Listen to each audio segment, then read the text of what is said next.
So you've gone through the pandemic, it took a toll. You talked about some of the financial struggles. We reached out, we were doing some defense work at the time, so we got an official letter from the Department of Defense that says, yes, you guys need to stay open. We circulated it to all of our team members, said keep it with you, we got to keep rocking and rolling. If you're not comfortable coming to work, fine, but if you want to be here, let's go. Every time we were wanting to grow, they would, you haven't been through a downturn yet. You haven't been through a real downturn yet.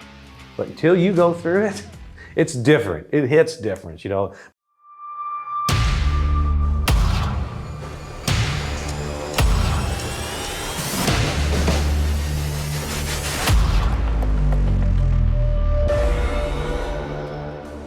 Welcome to the 8th episode of the ProFab Alliance podcast. We're continuing our conversation with ProFab co-founder Matthew Nix and the 5th generation owner of Nix Companies, a 100-year-old company that grew 100 times in 20 years. So we're talking about that story, that 100x story, and when we left off, we're talking about strategic planning and things like that kind of helped them get the company in position for if there was ever a downturn in the economy or something bad happening. And as we all know, in 2020, the big C word happened, COVID happened, and Nix Companies has a unique perspective of how they went through that struggle. So Matthew, welcome back, and let's talk about how everything leading up to COVID kind of helped you guys get through it. Yeah, I'll start by telling a funny story that I think sets the stage, and I think will take a lot of people back to the way we all felt in that moment. So when everything was crazy in March of 20 and we didn't really know what was going on, we're watching the news and it just keeps getting worse and worse and worse. And that was right during Lent for me. And I gave up alcohol completely for Lent that year. And since that time, I've limited my alcohol consumption during Lent, but I've never went back to giving it up completely, if that tells you anything. But it was a good exercise. I'm glad I did it. But my point is, I was sitting at my desk one evening and 5:30 or so, and the rest of the staff was all gone except our CFO, who's in the office next to me, and they just announced that they were shutting the whole world down.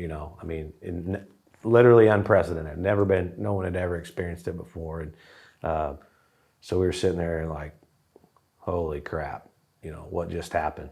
And I remember, and I've got a couple of nice bottles of bourbon on my shelf that some customers or vendors had given me, and I hollered over at Jared and I said, if there ever was a time to drink, now's it. But I stayed strong and I didn't do it. But I wanted to drink awful bad because I had no idea what was in store for us and what was about to happen.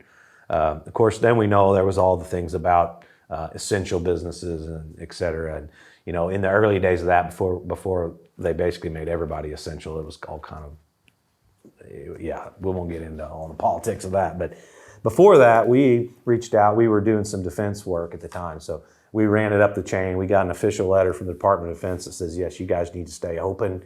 We circulated it to all of our team members, said keep it with you. We got to keep rocking and rolling. If you're not comfortable coming to work, fine. But if you want to be here, let's go.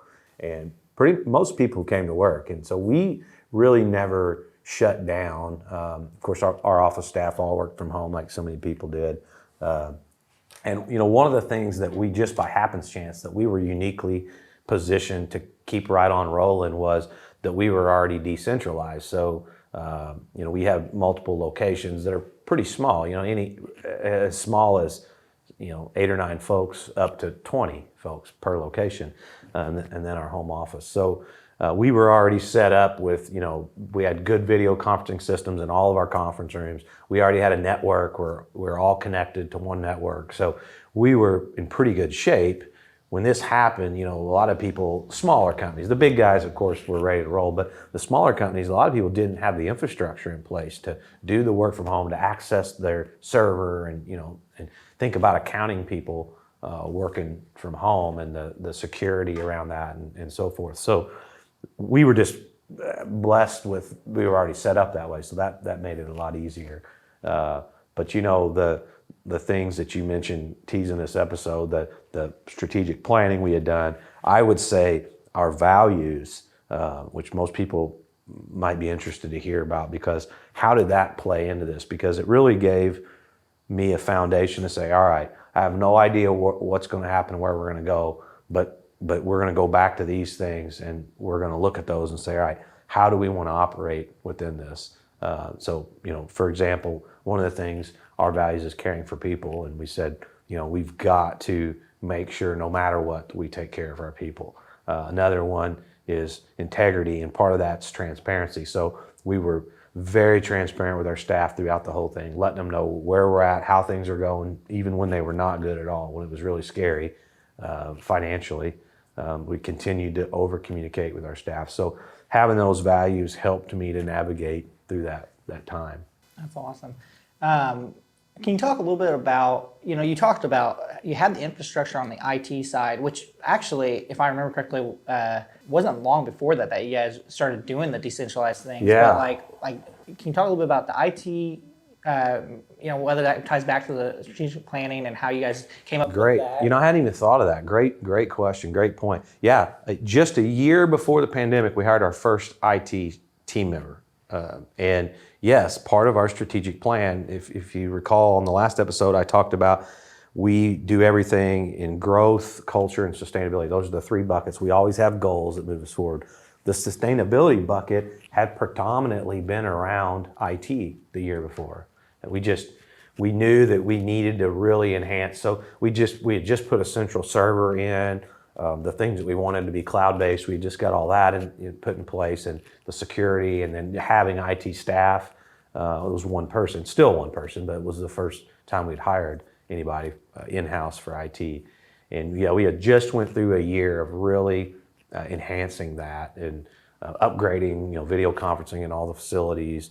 And man, so glad we did. So without strategic planning and having goals to move ourselves forward, we may not have been ready like we were.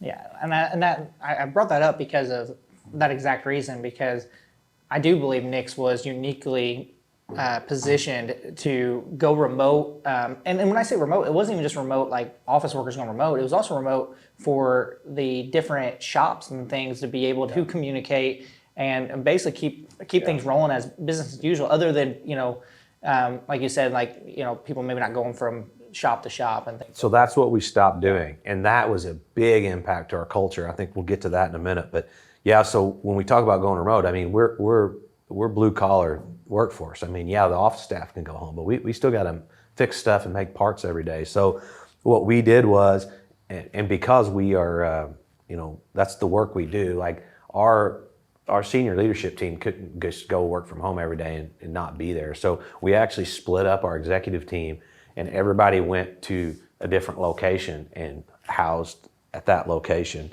And so we had, boots on the ground there, but we never commingled, So when we would meet virtually, and then eventually, once we learned more about it, we would meet, but keep our distance and all that sort of thing. And then we were some of the earlier ones to just go back to meeting regularly once we realized, all right, come on, guys, we gotta move on. We'll be respectful about people that are uncomfortable with it. If you're not comfortable, fine, but otherwise, we got work to do. So let's go in the conference room and let's figure this shit out. So we were some of the earlier ones that kind of, once everybody had enough information to know what was going on. But backing up, we split up and we didn't see each other and interact. And so that was new. And I think it strengthened our bond of our executive team of kind of going through that together, and people being isolated all kind of on their own island and not being able to be together like we were. But I'm so thankful that we were able to split up and have that ownership presence at every location. I can't imagine what it would have been like if we would have had these locations kind of out there on their own without any of that presence. I want to hit on one more thing that positioned you guys strongly before the pandemic hit, and I think that's your financials. Right? I think you guys had maybe a few record years or whatever leading up to 2020. Yeah. Can you just talk about where you guys were standing financially? And so then it went into the transparency of why you could tell your team members, hey, we feel pretty good about going into this. We know it's very unknown, but we feel pretty good. Yeah, so there's two parts to that. I'll talk about the part that we did well first, and I'll talk about the part we didn't do well. So the part we did well, we had hired our CFO, who's now our CFO. He came in as head of finance, but we hired him several years leading up to this.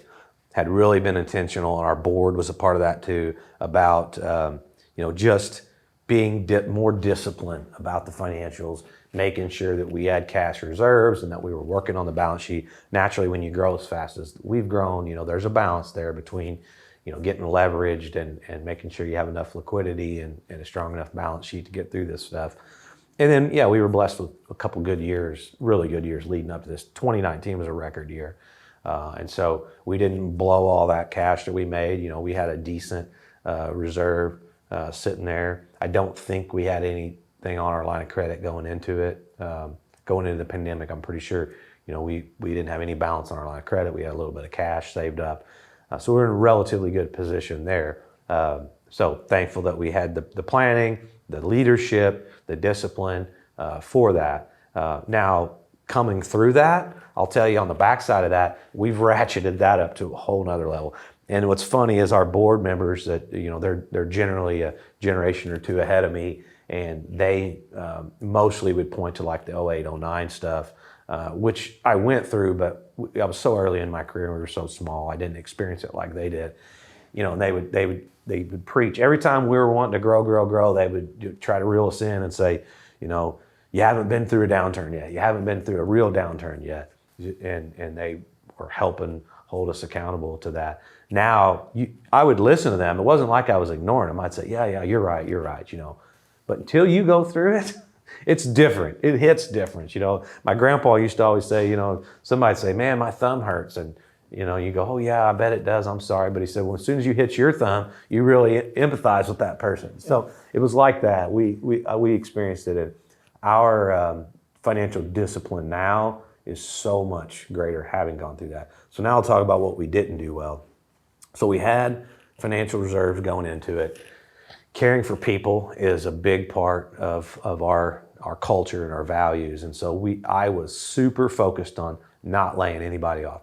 Even before there was all these employee retention credits, we didn't know any of that stuff was going to happen. We just said this is the right thing to do. We've got to make sure we don't lay people off. Like, they didn't ask for this. We got to figure out what we can do. So one of the strategies of not laying people off was we started taking work pretty cheap to make sure. I said, I don't care if we make money. We've got to have work coming in the door. We can break even. We can break even for a long time. Breaking even, you're still burning through cash reserves because you got debt, you got a service, you got taxes, you got to pay, you have other things too. I'm talking about operationally breaking even. And we fluctuated in that range because we had plenty of work. We never laid anybody off. The plan worked perfectly, just like we wanted it to. So a year of that would have been fine. On the backside of that, as things started to get back to normal, we got hit with unprecedented material inflation. So now today in 2023, we all know about the inflationary environment we're living in. But that hit us in January of 2021. Materials in our industry went up 80 and in some areas 100%, almost instantly. We had never experienced anything like that ever in our business. And we're a fixed price contractor. And materials can be as much as 70, 80% of the job sometimes. But it's almost always half the job. So imagine half your cost just doubled. All your profits just got wiped out. So we went through a year of taking cheap work to keep everybody busy. Now, the next year, all of a sudden, we're upside down on some jobs. So we had 2 really tough financial years. And the lesson I learned from that is, 1, you can get through without a big impact on the business. When you stretch it to 2, that really starts to stretch resources, and you've got equipment that needs to be replaced that you can't because you're really trying to manage your dollars. People are worn out. They haven't been getting a bonus. We're a very incentivized driven organization, and people aren't getting bonuses. They stuck in there with us, and they believe for the most part, but believing it's still hurting you in your pocket, and we get grouchy, and the morale was down. It was really hard. And so looking back on that, I wish I wouldn't have been quite as aggressive on taking all that work in at a lower price. I'm still glad and proud that we had a plan, we stuck to the plan, and we kept everybody. But I think in hindsight, it maybe would have been better off for the overall had we found some happy medium in there. And we let natural attrition take care of some of that, but we probably could have found more of a middle ground there, I think. And not that I ever want to lay anybody off, but I think there's other avenues we could have looked at to get us through that, and maybe done less work, but made a little bit more money on the work. And so we'll approach that a little differently next time, but you live and learn. Yeah. And that kind of goes back to what we teased earlier, which was the culture. You said the team morale was down because of that, but even a year before that, when when Nix had to stop letting people go from shop to shop and go to different locations, you mentioned it. How did that hurt culture? Yeah, we had been really intentional about our culture and about team building, bringing people together, just being decentralized. That was something that's always been very important to us, and it's just part of our culture and values, And so we say that we're people and values focused as part of our culture, and so that was natural to us. We knew it was important, but it's really hard to measure. And I think one of the ways to measure it was when you couldn't do that. What was the impact? And so it was eye-opening, and it was validating that those things did matter, because when we stopped doing those things, it really impacted our morale and our culture, that we couldn't.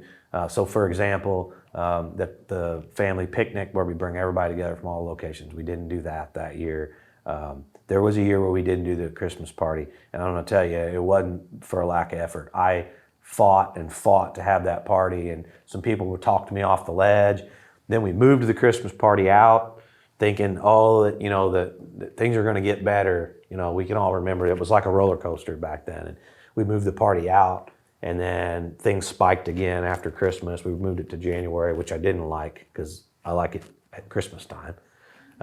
And then we canceled it all together, and I was pissed about that. And our people felt it too, because it's an important part of our year, is to bring everybody together. We throw a bash for a Christmas party, as you know, you've been to them, and so just those things all added up, and just we weren't traveling around. Our executive team tries to travel around, visit all our locations, and have lunches here and there, and just be with our people, and we couldn't do that, and that impacted the morale in a big way. And so while that was tough, we also learned that those things are important, and it validated that as soon as we can get back to doing that stuff, we've got to do it. And we did it. We brought it back in a bigger and better way than ever. That's awesome. So you've gone through the pandemic. It took a toll. You talked about some of the financial struggles, and if there's anything else you want to talk about, you can. What are some other lessons maybe that you've learned that people may be able to relate to, or maybe not? Maybe they're listening to this podcast in 2 or 3 years, and there's another really bad thing that happens in the world. What are some other lessons you learned during the pandemic? Yeah. Well, one of the lessons is do stuff while you can. So I'll go to a non-business thing to make an example, and then I'll tell a business one. But I mean it. That's been what sticks out to me when you ask me about what I learned in the pandemic. That pops right up. Do stuff while you can. So a best friend of mine from high school, him and his wife were living in Manhattan, New York City, while she was doing a medical rotation. She's an eye doctor. And we talked about going out and visiting them while we'd never done the Manhattan thing. And we got friends that are there. They lived there. They had an apartment there. And we almost didn't go. This is so this would be December of 2019. And so January, February of 2020 is when we started hearing about this thing called COVID. In December of 19, because we had young kids, we're so busy, we almost didn't go, and we went. And I'm so thankful, because a few months later, you wouldn't have been caught dead in New York City. And that was just, you're watching it on TV going, oh my gosh, we were just there, and millions of people. And it was just, it was a good metaphor for a lot of things. Do stuff while you can. And I'll relate that back to business, is those improvements that you've been thinking about making. When you have good years, do them, or when you have time, do it, because there's down years coming. And I've come to call it the accordion effect, and we've come to realize that as much or more so the financial impact of it is the time and energy impact. In our industry, when you're making improvements, you're putting new capital equipment in, or you're adding on to buildings, that takes a lot of management bandwidth to execute all that stuff, and of course capital too. But So when you have a couple years where you can't do that, it really compresses that stuff. And so we're experiencing that right now. Thankfully, our team is freaking kicking ass on this stuff. The amount of improvements we've made in the last 18 months would blow people's minds. I mean, we've moved an entire operation, 30 miles, moved some of it, a couple hundred miles to our Cincinnati location. We added onto a building. We're adding onto another building. I mean, we're doing stuff everywhere, and everybody's just making it happen. But that really stretches your resources. And so one of my takeaways is if you're considering doing an improvement and you've been thoughtful about it, I mean, it makes good fiscal sense. Just do it while you can, whether it's the trip with your wife or adding on to the building, because there'll be a time when you can't. You'll be, man, I wish I would have done that while I could have. So. Yep. Oh yeah. And I'm sitting there right there. I was wanting to add a pole barn out of my house, and now the price of your pole barn's double. Exactly. So I'll still probably do it. It'll cost me a lot more money now. All right. So we made it through the pandemic. Nix has made it through the pandemic. Probably was not part of your plan when you decided to say, you know what, I want to make a goal of 100x for our company after the first initial. 2019 was when we made the 100. Back to strategic planning. Last episode talked about strategic planning.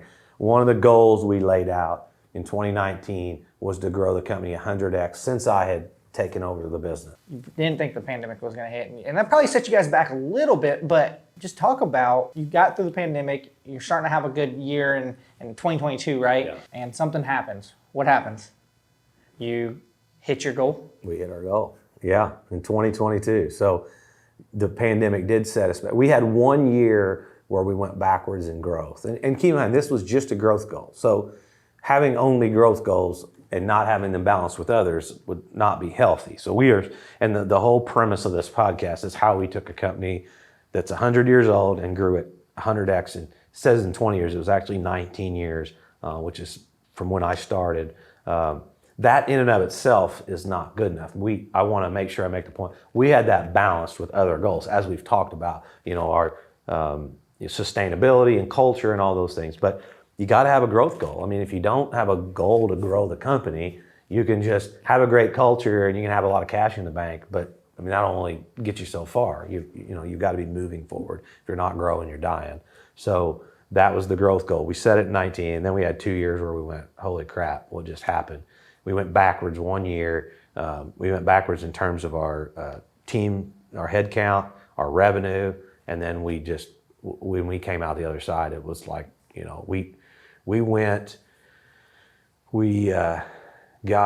probably added over 50% in 2022 from the year prior. I mean, we just exploded when we came out of the backside of it. I think because we had kept the team intact. We never let off. We did an expansion of our main operation right in the middle of COVID, and we almost pulled the plug on it. I remember being in the board meeting and us talking about, should we wait? And we said, well, we don't have to pull the plug. Well, what if we just wait another quarter before we do it? And I'm afraid if we would have waited, then we would have waited another quarter and another quarter. But we finally said, no, we got to do this. This is a 30-year decision. We don't know when this pandemic's going to get over, but it's going to get over. And this is a long-term decision, so we did it anyways. If we hadn't done that, we don't have that explosive growth coming out of the pandemic, because we had a whole new shop that was ready to roll, and we put almost double the volume through that newly expanded shop the year after the pandemic. So yeah, it was pretty cool and then back to the lessons we learned about do stuff while you can. We threw a kick-ass party to celebrate 100x. We took everybody to a casino resort off-site. We had a party in the ballroom, a dinner and a party, and open bar for everybody, and had a red carpet and a backdrop, and just made it a lot of fun for people. We invited people for all different levels of the org chart, people that have been with us for a long time. We brought all those people together and threw a big party, and we were questioning whether we should do that or not, because we had just had a couple of tough years, and then to spend money on a party in some ways didn't feel appropriate. But in other ways, it's like, what? Again, we just learned a lesson, like, we got to celebrate these things while we can. I mean, these milestones only come around a few times in a career, and by gosh, we're gonna celebrate it, and we're not gonna apologize for it. And I think everybody's thankful what we did. You go all the way back to when we started this series and talking about this journey. You didn't initially have the 100x goal. Eventually, you got to that 100x goal. But you mentioned like having those goals, but I think people could learn too that the reason you were able to reach those goals is because you had those other goals in, in sustainability, in culture and things like that. If those things weren't going good leading up to the pandemic, then you probably don't get through the pandemic. Like if you didn't have sustainability in mind. It's a great point. We obviously knew that we needed all three, but I hadn't actually thought about it in the context of what you just said, that if we weren't also chasing sustainability, we didn't have the infrastructure to get through the pandemic and the culture to keep all of our people together, that those were directly correlated to be able to grow on the backside. Exactly. So let me just hear your final thoughts on the 100X, and then we'll kind of talk about what's next for Nix, but and maybe talk about what people you think people could have learned, but really just what does it mean to you to have grown Nix 100X since you've taken it over, and what has this team meant to you? What has the company meant to you up to this point? It's kind of hard to put it into words, but it's been one of the most rewarding things in my life. That yacht that I built early on, we talked about in early episodes of this, was kind of my masterpiece. And I always said, and it really was. It was a work of art. I'm very, very proud of that and very blessed to have been able to be a part of that. And I said, the only thing that would ever top that would be to build a great company, and the company is the masterpiece now. And I really feel like, the accomplishing the 100X milestone was sort of like the day we put the yacht in the water, and you can stand back and go, wow, we did it, So that's, I guess, the best way I would try to put it into words, is seeing your masterpiece, there when we had that party and everybody was in that ballroom together, and you look around at all these incredible people, incredibly talented people, and that they believe in your vision enough to get behind it, to leave bigger companies. A lot of them took pay cuts to join the team because they believed in what we were doing, and they wanted fulfillment. They wanted to be somewhere that they enjoyed, and many of them have surpassed where they were, and some maybe haven't. But just looking around the room and seeing those people, and walking through our shops, and just seeing the team that we built, it's unbelievable. So yeah, it's hard to put it into words, but it's been one of the highlights of my life, and definitely a highlight of my career, for sure. And so, from that, when you get to such a big milestone, you have to go, okay, now where do we go from here? It can't just be, all right, we're going to take one more step. I want to really reevaluate that, and I've been doing that. I spent a lot of time on that. I think it's a great, segue into the next episode of now that we've grown 100X, what's the next chapter for us? Exactly. It's kind of an analysis. When you built the yacht, and when you set it on the water, you didn't realize, but that was the spark plug that started growing Nix to the next level of, it gave you publicity and all those things.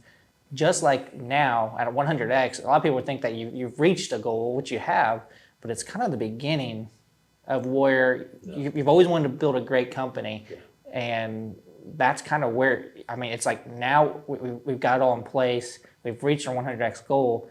Now it's time to start kind of forging ahead to that next step. At a minimum, we're halfway through for my journey. Good Lord willing.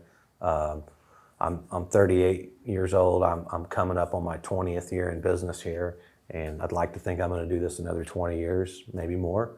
But at 20 years at the helm, I don't think I'll ever retire. But good Lord willing, another good 20 years leading this company. So at a minimum, I'm at the halfway point. And so that's kind of the inflection point of we've accomplished this goal, really reevaluating the business, things in my life, which led us to ProFab, and I think we can talk about that in the next episode. That's one of the things that came out of this. We just talked about the whole 100X journey since Matthew joined the company, growing the company 100 times.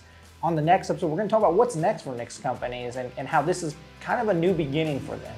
So stick around for the final episode of this little mini series.